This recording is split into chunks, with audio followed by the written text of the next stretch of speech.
ઠપકો હું ઠપકો આલું છું. કેમ આપું ઠપકો ખબર છે?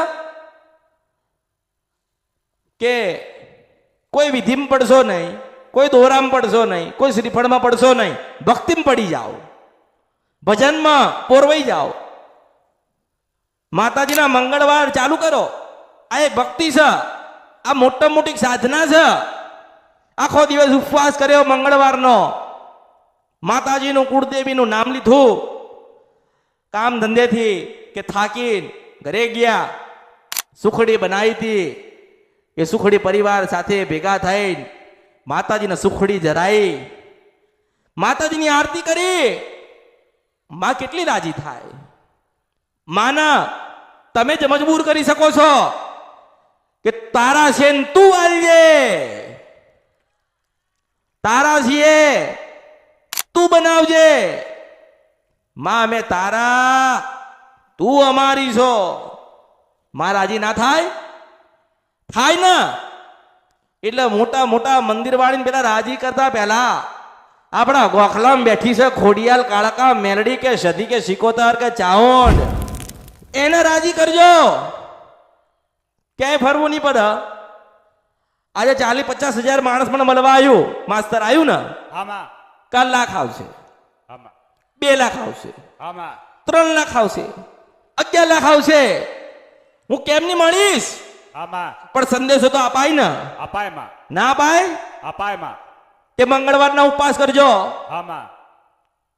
કોઈની જરૂર નહીં પડે, ભક્તિ કરજો. આ રવિવાર તો એના માટે ભેગા કર્યા છે કે કદાચ મારી નજર પેલા ખૂણામાં પડે અને મને ખબર પડે કે માતાજીનો તો અવસર કર્યો, માતાજીના માંડવા તો કર્યા, જાતરે કરી, ભુવાય બન્યા, બધું થયું, પણ જે દુઃખ હતું એ ચાવણ માતાએ દૂર ના કર્યું. એવું કહું છું, જાતર કરવી હોય તો કરજો, માંડવા નાખવા હોય તો નાખજો. પણ બેટા મેલડી છો, માતાનો એક જ મઠ હોય, 2 હોતા નથી. એકના 2 કરો ને પછી 10 લાખનો માંડવો કે જાતર નાખો તો ચાવણ બેસતી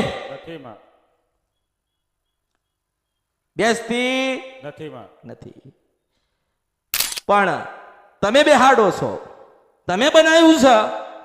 ચાવણને નથી કીધું કે જૂના મંદિરમાંથી બીજી જગ્યાએ મને તમે લઈ જાઓ, જૂના મંદિરમાંથી મારા નવું મંદિર બનાવીને તમે બેહાડો. ચાવુંડે કીધું આ ધૂણીને બોલી કોણ ગયું?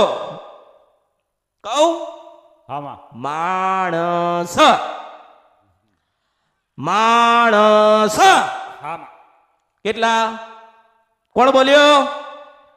માણસ. માતા કોઈ દાડો બોલતી નથી, માંગતી નથી. માતા શું કરવા કે? કોઈની કોઈ તમે બધા જોજો, આ તમે બધા આયા છો ને, હું તમને કહું છું, તમારી માતાએ તમને કીધું કે મને સોનાની છત્તર આલજે, ચાંદીની છત્તર આલજે? કોઈની માતાએ માંગ્યું? આપણે આલીએ છે ને, આપણો ભાવ હતો ને, પણ એ છત્તર આલ્યું ને તો હરખ થાય. પણ તમે વધારે હરખ લાવો ને તો એમાં દુઃખ થાય. કારણ કે છત્તર તમે લાયા ને એ તો હરખનું હતું, પણ વડવાએ જે જગ્યા ઉપર, જે ભૂમિકા ઉપર માતાને બેહાડી હોય અને એની જગ્યા બદલાય, એનો મઠ બીજો થાય, માતાને રજા ના લે, આ ધુણિયા, આ વધાવો નાખ્યો, આ વેણ આવ્યો, માતા બોલી એટલે પતી ગયો, એવું હોતું નથી. માતાને એવું કહેવાય કે જો માં કદાચ તારો મઠ નવો કરવો હશે, બીજી ક્યાંય તને લઈ જવી હોય, તને ઈચ્છા હોય તો દર્શન રૂપે કહેવા આવજે. પણ માણસ છે ને ખાલી દાણા માણસ જાણે, અને અમુક મોટા મોટા જાદુગરો તો એવા છે જે સાયકલ ચલાવતા ચલાવતા કોઈક પૂછો તો ગળામાંથી માળા કાઢીને જોવે. સારું, સાયકલ ચલાવતા ચલાવતા તને કઈ માતા આવી? નવાઈની વાત છે ને. પણ દુઃખ હોય કે સુખ હોય, તાવ હોય, તડકો હોય, આદિ હોય, અનાદિ ઉપાધિ હોય, જ્યાં સુધી જ્યાં સુધી તમારી ભક્તિ કુળદેવી સુધી નશે ત્યાં સુધી કોઈની જરૂર નહીં પડે. જ્યાં સુધી તમે બીમાર ના પડો ત્યાં સુધી દવાખાને જાવ છો? માસ્તર જાય છે તું? ના માં. એ સાહેબ આજે તો પેટ દુખતું નથી આમાં. પણ પેટમાં દુખાન મટી જાય ને એવી દવા ખાવાનો શોખ થયો છે આજે. આમાં. આપણે માગીએ સામાજિક કોઈને ના. કે લાવો મને દવા આલો. પેટમાં દુખાય તો દવાખાને જવાય ને. આમાં. પણ પેટમાં ના દુખાય તો દવાખાને જવાનું નથી જવાતું.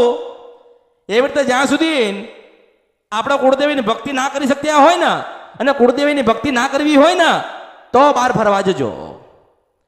બાકી ઘરે જ છે. શું છે? ઘરે ચકલી ખોલું પાણી આવે ને. કેટલા ના આવે છે ઘરે પાણી? બધા ના આવે છે. તો એ પેલી ગંગા જ છે. પછી ત્યાં જઈને એમ કહેશો કે પાપ ધોયાલ તો એની ધોયાલ. એ કહેશે ઘરે ચકલીમાં આવે છે ત્યાં ધોઈ ના લેવાય. એટલે આવું જ માન્યતા, વિચાર અને બુદ્ધિ આટલી જ છે. એને આપણે આટલી મોટી કરવાની છે. કેવી? કે આપણી ખોડિયાલ બોલે, આપણી કાળકા બોલે, આપણી શિકોતર વાત કરે, આપણા દુઃખ પડે શું કરવા કોકને યાદ કરીએ. આપણી ચાઉન ને કાળકા ને ખોડિયાલ ને મેલડી તો બેઠી જ છે. આવો વિશ્વાસ હોવો જોઈએ. ક્યાંય જવું નહીં પડે. આજે બધા રવિવાર ભરીને આયા ને બીજે રવિવાર ભર. એક રવિવાર ભર્યો, 2 રવિવાર ભર્યા, 1 મહિનો ભર્યો, 2 મહિના ભર્યા, 12-6 મહિના બીજે રવિવાર ભર્યા. કામ ના થયું એટલે અહીંયા આયા. માસ્તર આવે ને હું એવાને સ્વીકારું છું. બહાર જોઈને જાણીને બધું વિચારીને પછી આવો તો ખબર પડે કે રાજા મેલડી કોને કહેવાય. બોલો ગયા રવિવારે પેલો ભાઈ નતો આવ્યો, પટેલ આવ્યો હતો ને. પટેલ આવ્યો તો ભાઈ કહેતો હતો માર પત્ની નહીં તકલીફ, માર દીકરીએ દવાખાને. એવું શું દુખતાર મેં કીધું? બે હાડેલી ઉઠાડ દીધી. કોકે કીધું ઉઠાડ દે એટલે ઉઠાડ દીધી. આ ગોતો કોણ જાય? આ ભગવતી જાય. હા, પછી ગોતવાનું કામ મારું, ભક્તિ કરવાનું કામ તમારું. મેં તો પાટો બાંધી દીધો માસ્તર. મેં તો દવા કરી દીધી. હવે પાણી વાળો ના થાય ને પાટો એ બેટા તમારે ધ્યાન રાખવાનું. માખી બે હે નહીં એ ધ્યાન તમારે રાખવાનું. સવાર બપોર સાંજ દવા તમારે ગળવાની. એટલે ભક્તિ કહેવાય. જો એ દવા ગળી શકતા હોય, ડોક્ટર કહે છે ને કે ખાધા પહેલા ગળજો, ખાધા પછી ગળજો, 4 વાગ્યા રાત્રે હુતા પહેલા કહે છે કે નહીં? બીમાર પડો ને તો ડોક્ટર કેમ કરો છો? પણ આ અમૃતની મેરડીએ કીધું ને કે સુતા પહેલા કુળદેવીને થોડીક માળા કરીને ઊંઘો તો નથી કરતા, તમારા અવતારમાં ખોટ પડ્યો. હા, ડોક્ટરે કીધું એ કરવું પડે નહીં તો સારું થાય. એટલે ભક્તિ ની કરી મતલબ એવો થયો ને. પછી કે બહુ ભક્તિ કરીએ છે પણ મારું કામ થતું. કોની ભક્તિ કરો છો? સ્વાભાવિક વાત છે ને. ભક્તિ કોની કરો છો? મેં કોઈને નહીં કીધું કે મારી ભક્તિ કરજો. હું તમારી ગુરુ છું, તમે મારા શિષ્ય છો. મારી સલાહ શું આવે કે ખોડિયાલની ભક્તિ બતાવવાની, કાળકાની ભક્તિ બતાવવાની,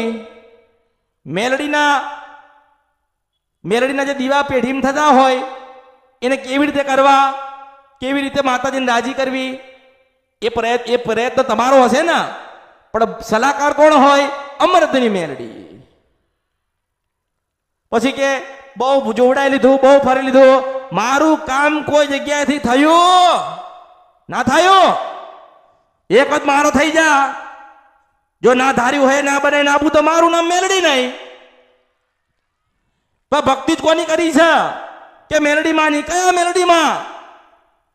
મેલડીમાં કીધું તું એને તમે મારા કે હું તમારી? એ તો હું લાવી હતી કે તમે મારા ને હું તમારી છું. કોને સમય બતાવ્યો તો? કોને કીધું તું કે મળું છું? એ તો મેં કીધું તું. પણ કરજો. મેલડીની ભક્તિ કરતા હોય તો કરજો, મેલડીની સેવા કરતા હોય તો કરજો, જ્યાં જવું હોય ત્યાં જજો. પણ યાદ રાખજો, છેલ્લે પેઢીની માતાના શરણના ચરણમાં જવું પડશે, જવું પડશે ના, જવું પડશે. કારણ કે એ આપણે ના છીએ. પણ એવું ના કહેશો કે બહુ ફર્યા, જેટલી ભક્તિ કરી એટલા દુઃખ આયા. તમે ભક્તિ કોની કરી છે ખબર નથી. ભક્તિ કરાવવાનો માર્ગ ખોલ્યો છે, પ્રયત્ન કરાવું છું તો કરવી નથી. ઉપવાસ નહીં થતા તે હું શું કરું માસ્તર? ઉપવાસ ના થાય હું શું કરું? કે અમારથી ભૂખું નહીં રહેવાતું. કે તું જાણે તારું પેટ જાણે. એ તો કરમ ને શું કરવા કહીએ? તું જાણે તારું પેટ જાણે. જો તમે એક તમારી માનો ઉપવાસ ના કરી શકતા હોય તો માની પાસે કોઈ આશા રાખશો? ના જ રખાય, રાખવી ના જોઈએ. ફરો, ભટકો, રૂપિયા પાણીની જેમ વાપરો. 50 લાખ વાપર્યા, 20 લાખ વાપર્યા, 5 લાખ વાપર્યા, અત્યારે તો ભાડું નહીં. એવું કે અહીંયા એને શું કહે? બીજી જગ્યાએ જઈને કહો કાઢી મિલ છે.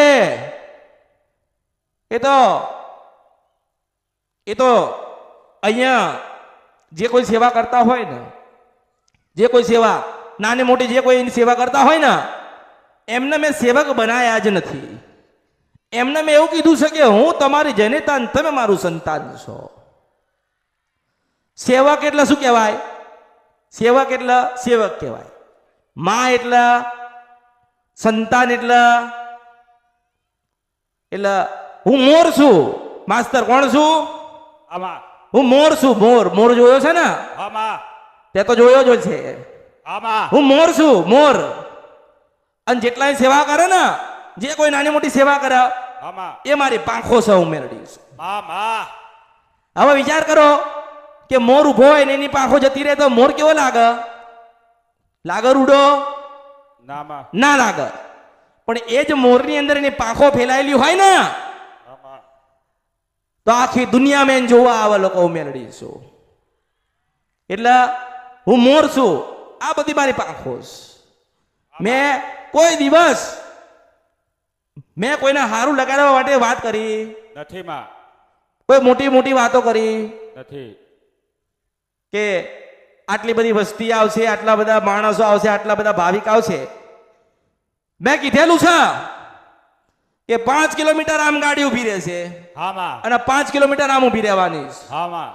જેની સત્તા હોય મારી સાથે ચાલવાની, જેની તાકાત હોય આ યુદ્ધમાં ઉતરવાની, એ જ આવજો. કારણ કે યોદ્ધા મેળવી છો. 5 લાખ પબ્લિક લઈને ના બેહું તો મારા ઉતારમાં ખોટ પડ્યો કહેવાય. મુર્શિદ મનસા પર અનધિક અંદ્રપ્યા મેળવી છો. એટલે મેં મોટી વાત કોઈની કરી નથી. કીધું છે કે સવાર સાંજ જમાડજો, ખવડાવજો, જે હોય તમારી પાસે આલજો. કોઈની પાસે રૂપિયો લેવાનો નથી, કોઈની પાસે રૂપિયો લીધો નથી. અને જેની ઈચ્છા હોય, જેનું મન હોય એ તો હાલ છે. એ તો હાલ ને, માતાજીને હાલવું છે તો હાલ છે, નહીં હાલવું હોય તો માતા તો હાલ છે જ. મેં મારા જે સંતાનો છે, જે દીકરાઓ છે, જે આ બધી વહુઓ છે, દીકરીઓ ના કહેવાય, બધી વહુઓ કહેવાય. દીકરીઓ તો 4-5 હોય. એટલે જેટલી વહુઓ અને દીકરાઓ સેવા કરે છે ને એ બધાને કીધું છે, કોઈ ગાળ બોલે ને, કોઈ ગાળ દઈ દે ને તોય સહન કરજો. કારણ કે હારેલો હશે, થાકી ગયેલો હશે, ચારે બાજથી ઘેરાયેલો હશે, ધંધામાં નુકસાન પડ્યું હશે, ઘરમાં કજિયા ચાલતા હશે, સમાજવાળા રૂપિયા માગતા હશે, 50 લાખ રૂપિયા લેણું લઈને ફરતો હશે, અને તમે જાકારો આલો તો એને મરી જવું પડે. પણ ના, મારું શાસ્ત્ર રચ્યા વગર જતી રહું. જેવો હતો એવો બનાવીને નામ મોકલું તો મારું નામ મેલડી નહીં. એટલે અહીંયા એવા જ આવે. કેવા આવે? માતાજી 5 કરોડનું દેવું થઈ ગયું. થઈ ગયું ને? વળી ગયો તું. હવે મારા દિશાએ મારા શબ્દે ચાલીસ. ભક્તિ કરીશ ચાઉંડ નહીં ભૂલે ને કે ના નહીં ભૂલું. સારું જા એક ફેક્ટરીનો માલિક બનાવું, 3 મોટા મશીન આવશે, 18 મહિને તારી પાસે 10 કરોડ હોય તો માનજે કે અમરતી મેરડી આવી હતી કમાવા. હું કમાવા જાઉં, તમે મારા માટે આયા હોય ને, હું એ મેલડી છો. કોઈ ડુંગળી ને બટાકા વેચતો હોય ને માસ્ટર અને મને યાદ કરે ને એને ધંધો કરાવવા જવું મેલડી છો. બરોબર. અને કોઈક બિલ્ડિંગ વેચતું હોય ને, મોટા મોટા ઘર વેચતું હોય ને, અને 2-5 કરોડ રૂપિયા કમાતો હોય ને, અને મારો થયેલો અને મને યાદ કરતો હોય ને, તો એને કમાવા દેવું મેલડી છો. દરેક ની બનું, દરેક ની બનું, દરેક સમાજ ની બનું. મેં એવું નથી કીધું. અહીં કેટલા જણા સેવા કરસ માસ્તર? કરસ ને 50 જણા સેવા કરસ. કેટલા કરસ? 50 જણ. કોઈ એક સમાજ નો સજ નહીં. દરેક અલગ અલગ બધા સમાજના છે ને. એટલે પેલી કહેવત સાંભળી છે 18 વરણ. 18 વરણ એ જોવી હોય તો મેરડી પાસે આવવાનું. પણ બધા નાના બનીને સેવા કરસ. આજે તમે કઈક બોલો ને, આ કોઈ સેવા કરતું હોય ને, તમે બધામાંથી કોઈક કંઈક બોલો ને, ચલો બોલાઈ ગયું, ગુસ્સામાં બોલાઈ ગયું, તો તમે વિચાર કરો આ પગાર વાળા, હું એમને પગાર આપું છું, એ નોકરી વાળા છે, એ આજે આખો દિવસ સેવા આલી, ઉજાગરો કર્યો, તમારું સાંભળ્યું, મારા 4 શબ્દો સાંભળવા પડે. જો એમની ગુણન ભૂલ થાય તો માસ્તર બોલું કે નહીં? કેમ આ થયું, આ ના થવું જોઈએ? જ્યાં સુધી હું મેલડી બેઠી છું, મારો એકે ભક્ત ભૂખો ના રહેવો જોઈએ, હું મેલડી છું. દરેકને મેં છૂટ આલી છે. ખવડાવજો, પીવડાવજો, આનંદ કરાવજો. મારા વિશ્વાસ ઉપર આવ્યા છે. જો બગડેલું સુધારું ના દઉં તો મારું નામ મેલડી નહીં. કોઈ સેવા કરવા વાળો કોઈ પગારદાર નથી. કોઈને પગાર હું આલીશ નહીં. અને જે આપીશ ને એને સપનામાં નહીં જોયું હોય હું મેલડી છું. પણ સમય વગર કઈ બનતું નથી. મારા હાલવું છે તો હું હાલ્યા વગર નહીં રહું. હું જોઉં છું માસ્તર, મારો થાય છે કે નહીં થતો. મારો થાય ને રાજા બનાવીને ના ફેરવી નાખું આ કળિયુગમાં તો મારું નામ મેલડી નહીં.